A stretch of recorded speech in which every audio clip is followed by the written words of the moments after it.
I believe I'm going to be on with you on Wednesday on the Hill.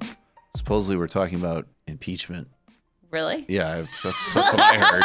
I'm assuming that's probably going to change. Well, no, I mean, I asked to have you on to talk about Lula, so that's my plan. We'll work that out. Lula said to me, they're going to try to change it.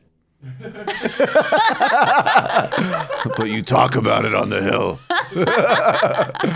What's on their radar?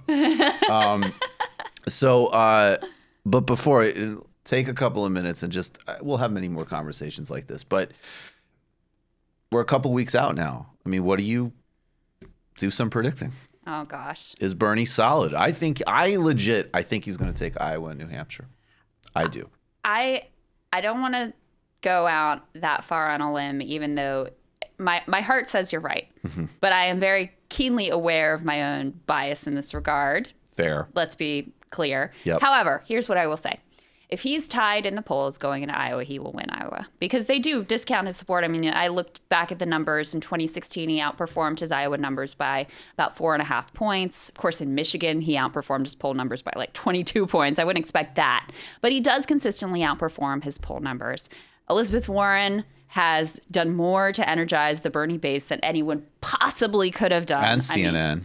And CNN yep. with the assist there. So I think you're going to have Bernie supporters who are dragging the whole family and their basketball team and their next door neighbors all to caucus with them. So I think he is well positioned. And here's the other thing I would say. Ultimately, impeachment going on means that the race is basically frozen.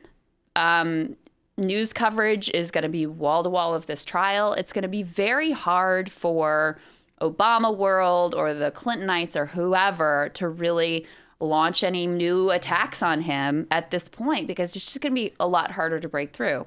There's no more debates. So I think things are more or less frozen where they are. So you actually think that the tactical, because the theory before was that this was done to hurt Bernie potentially. Yeah. And now you're saying it might actually be benefiting Well, him. I don't know if you've noticed this. Democrats not always master strategists. And look. Right.